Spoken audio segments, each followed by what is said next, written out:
પ્રમુખ સ્વામી મહારાજ શતાબ્દી મહોત્સવની જય.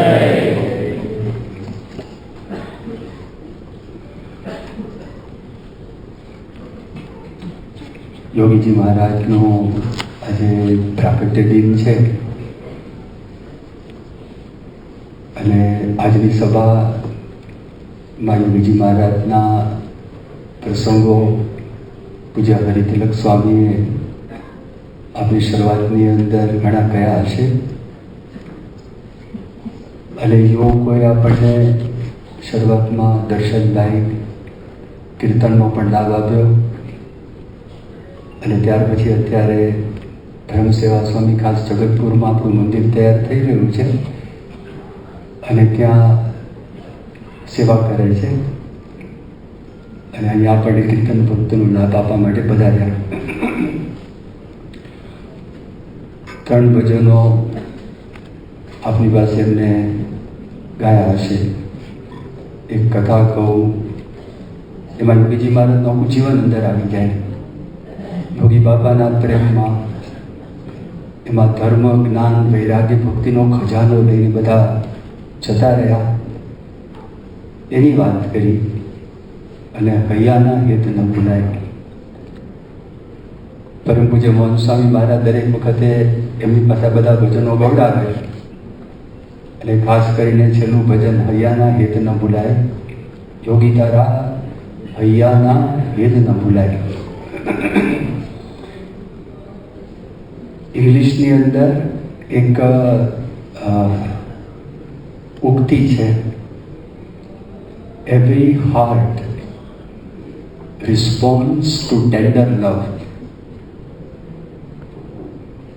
ગમે તેવો કઠણ કાંટાળો માણસ હોય પણ જો કોમળ પ્રેમ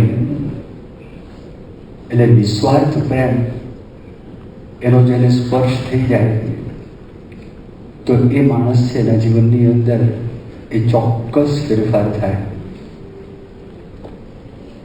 એક અમેરિકાની અંદર ક્રિશ્ચન મિશનરી, ત્યાં આગળ એ લોકો એને પેસ્ટર કહે, પણ રોમન કેથોલિક હોય ને એમાં પ્રિસ્ટ આવે અને આ લોકો પેસ્ટર કહે. એમાં હર્બર્ટ શિપમેન કરીને એક વ્યક્તિ એણે પોતે વાત કરી કે across the gateway of my heart I wrote no thoroughfare. Across the gateway of my heart, મારા હૃદયનું જે ગેટવે, જેમ અહીંયા અક્ષરધામમાં દાખલ થાવ તો અક્ષરધામમાં દાખલ થતાં પહેલાં સર્વિસ રોડ ઉપર પેલો બેરિયર ગેટ આવે છે, ફાટક હોય ને એ બંધ હોય, તો મારા હૃદયના દરવાજા ઉપર મેં લખ્યું નો થરોફેર, એટલે અહીં કોઈ અવર જવર કરી શકે નહીં. Across the gateway of my heart I wrote no thoroughfare but love came laughingly. પણ પ્રેમ હસતો હસતો મારી પાસે આવ્યો અને લવ કેમ લાફિંગલી આઈ ક્રાઈડ અને જોરથી બોલ્યો આઈ એન્ટર એવરીવેર. મારો પ્રવેશ બધે જ છે. તમે બધાને રોકી શકશો, માનને રોકી શકશો, ઈર્ષાને રોકી શકશો, આને રોકી શકશો, બહારના આપણામાં તો આવે પણ બીજામાંથી. પણ આણે કીધું કે મારો પ્રવેશ તો બધે જ છે. હવે હકીકતની અંદર આપણને સાચો પ્રેમ કોણ આપી શકે? જેને કોઈ અપેક્ષા ન હોય એ જ, જેને આપણી પાસેથી કોઈ સ્વાર્થ ન હોય એ જ, જે પોતે જો પ્રિન્સિપલી આપણે વિચાર કરીએ સિદ્ધાંતિક દ્રષ્ટિએ, તો સિદ્ધાંતિક દ્રષ્ટિએ જો આપણે વિચાર કરીએ તો એ જ વ્યક્તિ પ્રેમ આપી શકે જે પોતે પૂર્ણ છે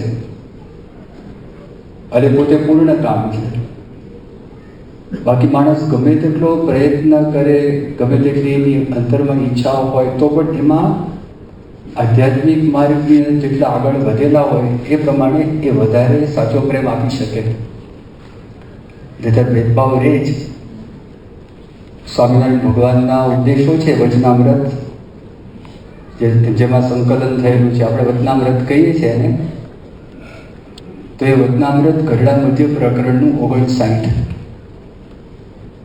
એ વચનામૃતની અંદર સ્વામિનારાયણ ભગવાન વાત કરે છે કે ભગવાનને સંત સાથે હેત કરવું, ભગવાન સાથે પ્રેમ કરવો, સાચા સંતની સાથે પ્રેમ કરો.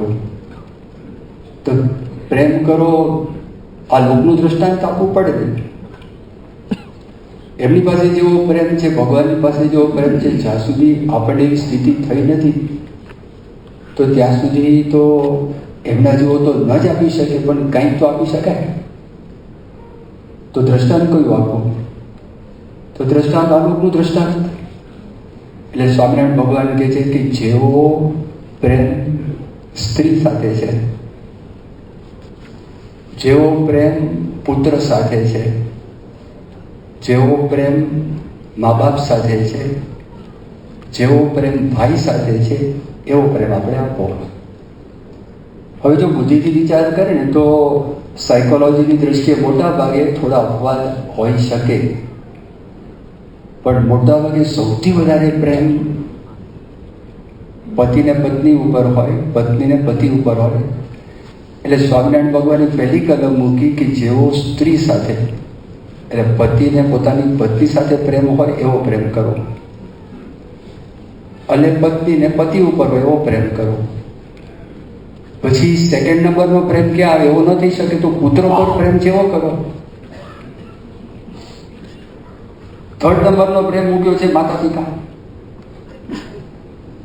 મેં કીધું અપવાદ છે, આમાં અપવાદ નથી એમ નહીં, પણ બાય એન્ડ લાર્જ મોટા ભાગે. ત્રીજી વાત કરી માતા પિતા ઉપર જેવો પ્રેમ છે એવો કરો. અને ચોથી વાત કરી એવો ન થાય તો ભાઈ ઉપર છે એવો કરો. એમાં લખ્યું નથી, પણ એવું ના થાય તો મિત્ર જેવો. તો ભેદ છે, ભેદ પડી ગયા. શ્રીમદ ભગવદ્ ગીતાના પ્રથમ અધ્યાયની અંદર ધૃતરાષ્ટ્ર પ્રશ્ન પૂછે છે કે આ ધર્મ ક્ષેત્ર છે, કુરુક્ષેત્ર છે, એ ધર્મક્ષેત્ર છે, તો એની અંદર પાંડવો અને પાંડવોને મામકાહા, પાંડવો શું કરે છે ને મારા શું કરે છે કૌરવ, એવું લખ્યું નથી. એટલે પાંડવો શું કરે છે ને કૌરવ શું કરે છે એવો પ્રશ્ન પૂછ્યો નથી ધૃતરાષ્ટ્રે.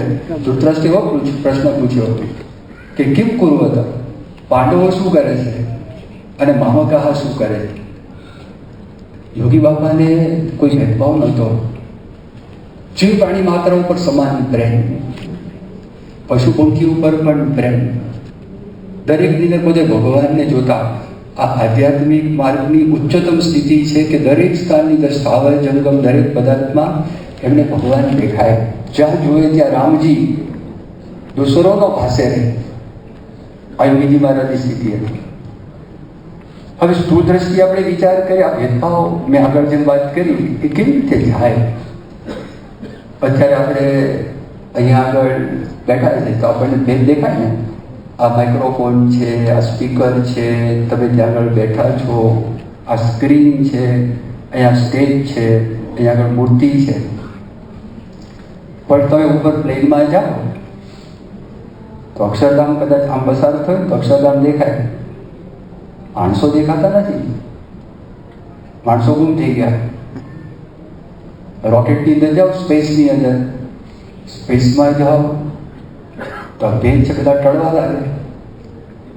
અને 2 લાખ માઇલ ઉપર જાઓ તો પૃથ્વી ઉપર ખાલી એક મોટો પેચ આવે, બ્લુ સમુદ્રનો હોય, અને બીજો પેચ આવે, કશું દેખાય નહીં. અને અત્યારે આપણે જોઈએ તો અહીંયા પેલો શું કહે માર્સ, મંગળ, એ જે શુક્રનો તારો પણ ચળકતો દેખાય, આપણને મંગળનો પણ દેખાય. એમાં બધું છે, આપણને કશું દેખાતું નથી. જેમ જેમ માણસ ઊંચી સ્થિતિને પ્રાપ્ત કરતો જાય એમ એમ એના ભેદ છે, ભેદ મળતા જાય, એના ભેદ ટળતા જાય. તો ભગવાન સર્વત્ર વ્યાપક છે. જેને ભગવાન દરેકમાં જોઈએ છે, એનો સાક્ષાત્કાર થયો હોય પછી એને કોઈ ભેદ રહેતા નથી. યોગીજી મહારાજના જીવનમાં હતું. યોગની એક વ્યાખ્યા છે કે સમત્વમ યોગ ઉચ્ચતે. ગીતાની અંદર કહ્યું સમત્વ ઘણું બધું છે, એના કરતાં પણ આગળનો યોગ છે, એના કરતાં પણ વધતો યોગ છે. પણ યોગીજી મહારાજ માટે આપણે જો જીવનનો વિચાર કરીએ તો યોગી મહારાજના જીવનમાં આ બધું આપણને દેખાય. એમના જીવનની અંદર કોઈ નાના મોટાનો ભેદ નહોતો. એક પ્રવીણભાઈ દાસાણી કરીને હરિભક્ત હતા જામનગરના. અમદાવાદની અંદર થોડું પ્રી રિટાયરમેન્ટ લઈ એ મધ્યસ્થ કાર્યાલયમાં સેવા કરવા માટે, નિઃશુલ્ક સેવા કરવા માટે આવી ગયા હતા. પછી એક વખત અમે એમને મળ્યા અને અમે એમને પ્રશ્ન પૂછ્યો કે તમને સત્સંગ થયો કેવી રીતે? તેમણે વાત કરી કે યોગીજી મહારાજ એક વખત એ જામનગર પધારેલા હતા અને મારા એક મિત્ર હતા, એ મિત્રને સત્સંગ હતો.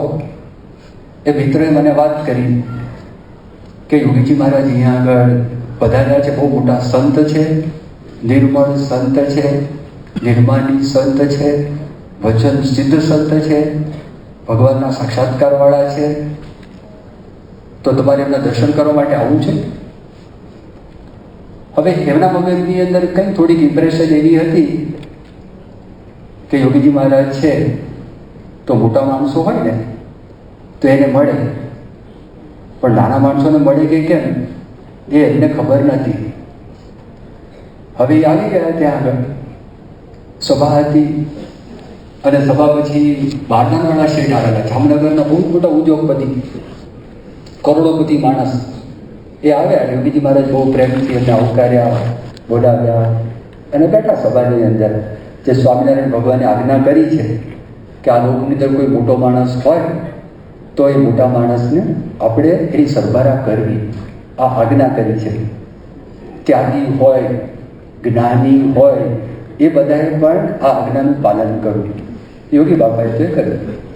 પણ પછી એ જામનગરના ગામડાની અંદર ત્યાં પેલા ચોરણા પહેર્યા હોય, ઉપરનું બધું કેડિયું પહેરેલું હોય અને માથે મોટા મોટા ફાળિયા હોય, એ એકદમ ઓર્ડિનરી ગરીબ વ્યક્તિઓ, એ લોકો પણ સત્સંગી, એ લોકો પણ જેવા આવ્યા અને યોગીજી મહારાજ એટલા પ્રેમથી એમને મળ્યા અને એમની સાથે વાતચીત કરી. પ્રવીણભાઈ દાસાણી એ સભામાં બેઠા હતા અને આ દ્રશ્ય જોતા હતા. એમને એમ થયું કે આ સંત જુદા છે, આવા સંત મેં જોયા નથી. અને એમણે યોગીજી મહારાજને પ્રાર્થના કરી કે મારા ઘરે સ્વામી આપ પધારશો. મિત્રને વાત કરી, મિત્રએ યોગીજી મહારાજને વાત કરી. યોગીજી મહારાજ તમે આવશું. યોગીજી મહારાજ ત્યાં આગળ ગયા અને સ્વામી ત્યાં આગળ ગયા અને પછી એમણે તો કીધું મારે કરવાનું શું પધરામણીમાં? સમજાવ્યું, પ્રસાદ છે, ફ્રૂટ હોય, ફ્રૂટ કાપી તૈયાર રાખવું, ભગવાનને ફ્રૂટ ધરાવે, ચાંદલો કરતા હોય, ભગવાનની મૂર્તિને આરતી કરતા હોય, આ બધી વાતચીત કરી. હવે એમાં થયું શું, બિચારા એ પ્રસાદ ધરાવતા હતા, એમાં એક બાળક છે ને એ બેઠો હતો. હવે એ એકદમ અચિંતો ઊભો થયો. તે પ્રસાદની થાળી છે ને એકદમ ઊડી, તે પ્રસાદ બધે વેરાઈ ગયો. હવે પહેલી વખત પધરામણી અને એના ઘરની અંદર આવો પ્રસંગ બન્યો તો માણસના મનની અંદર ક્ષોભ ઉત્પન્ન થાય. યોગીજી મહારાજ તો એકદમ ખડખડાટ હસી પડ્યા. યોગીજી મહારાજ કે પ્રસાદનો વરસાદ થયો, પ્રસાદનો વરસાદ. ગમે તે 24 કલાકમાં કોઈ પણ પ્રસંગ ગમે ત્યારે બને ને એ યોગીજી મહારાજ તો સૌનો લઈ શકતા. એક વખત ઘોડાગાડીની અંદર જતા હતા. હવે ઘોડાગાડીની અંદર એક પૈડું નીકળી ગયું, તો ઘોડાગાડી પડી. મોટા સ્વામી સાથે હતા અને મોટા સ્વામીની ઉંમર યોગીજી મહારાજ કરતાં પણ મોટી. અને યોગીજી મહારાજ હસે હસે હસે. તે મોટા સ્વામી કે શેના માટે હસો છો? કે પરચો. યોગી બાપા બોલતા જાય કે પરચો થયો, પરચો થયો, અને હસતા જાય. પરચો શબ્દ છે ને બોલતા નતા, પરસા થયા, પરસા. પરચો પરસો એ સૌરાષ્ટ્ર બોલે ને, પરસા, પરચા થયા, પરસા થયા, પરસા. મોટા સ્વામી કે શેના પરસા થયા? અહીંયા બધું કેળ ભાગી, આ થયું, તે થયું. અને યોગી બાબા કે હાડકું તો તૂટી નથી. અને કોઈ પણ તમે જો આ ગુણાતીત સંતો છે, આપણને આપવા માટે આવ્યા. યોગી બાબા કહેતા દેના બેંક છે, જોગીડો દેતો દેતેનો દેતો, એનો કંઈ ન બદલો લેતો. જોગીડો દેતો દેતો ને દેતો, એનો કંઈ ન બદલો લેતો. આપતા જે કોઈ આવે, નાના મોટા તમામને આપેલું જે લઈને જ ગયા છે એ ભરાઈ જાય. એને એમ થાય કે મારા જીવનમાં મને કંઈ પ્રાપ્ત થતું.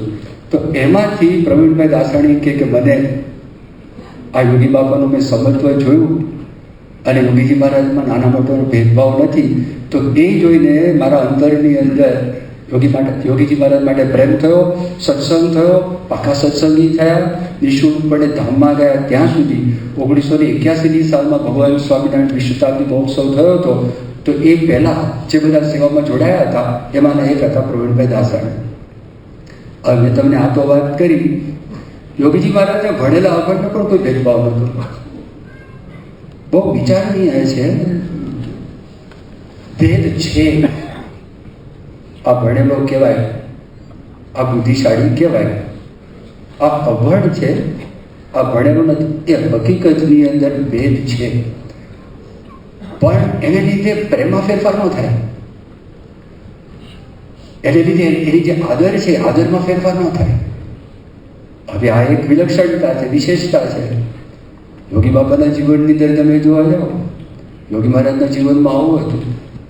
આ બધા યુવકો યોગીજી મહારાજ સાથે ફરતા. મોહન સ્વામી મહારાજ ભણેલા, ડૉક્ટર સ્વામી ભણેલા, કોઠારી સ્વામી ભણેલા, પેલા ડૉક્ટર, આ એન્જિનિયર, વિવેકસાગર સ્વામી ભણેલા, ઈશ્વર સ્વામી ભણેલા.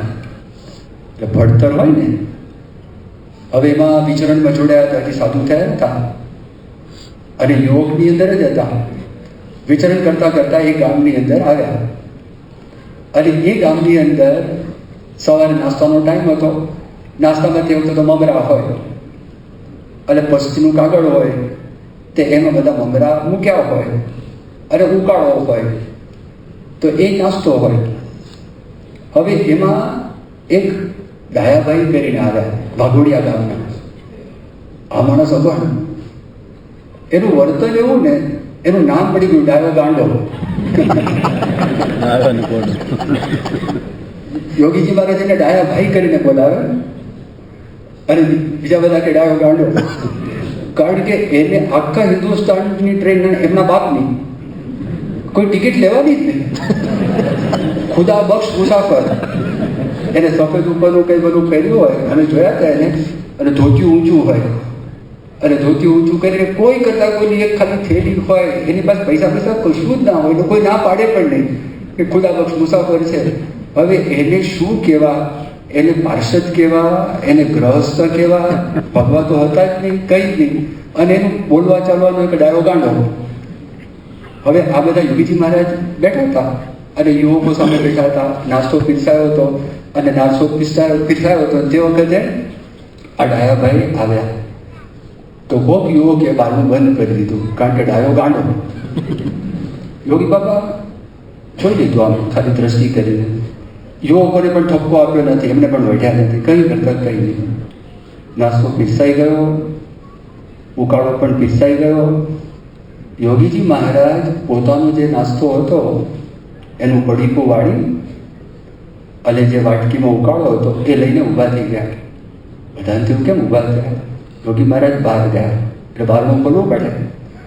અને બહારનું ખોલી અને ડાયો ગાંડો હતો ને, એ ડાયા ગાંડાને કે ડાયા ભાઈ આવો નાસ્તો કરો. એમના માટે કોથળો પાથરી આપ્યો અને યોગી મહારાજ સામે બેઠા અને પેલા નાસ્તો કરાવે. એ ભણેલા અભણનો પણ આવી રીતે ભેદભાવ નહીં. પેલો ભેદભાવ કરો, સામાન્ય હોય તો પણ પાછળ બેઠા હોય અને આ લોકો રજોગુણી માણસો તો આગળ બેઠા હોય. તો એની કાંઈ ના, તો મહારાજની આજ્ઞા છે, આ લોકનો વ્યવહાર છે, પણ અંતરમાં કોઈ ફેરફાર નહીં. યોગીજી મહારાજના જીવનની અંદર સ્થાનમાં પણ કોઈ ભેદભાવ નહીં. અમે તમને આજે વાત કરી ને સ્થાનમાં, 1960ની સાલમાં યોગીજી મહારાજ મુંબઈમાં કમલ મહેલ હતો. એમાં હરિપ્રસાદ ચોકસી એ પોતે વડતાલ ટેમ્પલ કમિટીના મેમ્બર અને હાઈકોર્ટની અંદર પબ્લિક પ્રોસિક્યુટર અને જબરજસ્ત વ્યક્તિ હતા. તો એ પોતે ત્યાં કમલ મહેલમાં બીજે કે ત્રીજે માળે રહેતા હતા. એ પેલેસ જેવું હતું આખું મકાન. એમની ઈચ્છા હતી યોગીજી મહારાજ છે, એમનું સ્વાસ્થ્ય સારું નથી, યોગીજી મહારાજ છે મારે ત્યાં મકાનમાં રહેવા માટે આવે. એટલે યોગીજી મહારાજ ત્યાં આગળ ગયા હતા. 2 મહિના ત્યાં રોકાયા હતા. સ્વામીને શારીરિક તકલીફ હતી, એમની બહુ ઈચ્છા હતી, સ્વામી રોકાયા હતા. એ 2 મહિનાનો કાર્યક્રમ પૂરો થયો અને યોગીજી મહારાજ ગુજરાતમાં આવ્યા. ગોંડલની પાસે ભોગાવદર ગામની અંદર એક હરિભક્તે યોગીજી મહારાજને ભેંસની ગવાણમાં યોગીજી મહારાજનો ઉતારો આપ્યો. માકડ, ચાચડ અને મચ્છર. કારણ કે બિચારા પાસે બીજું કાંઈ હતું નહીં, સાફ કરી નાખેલું.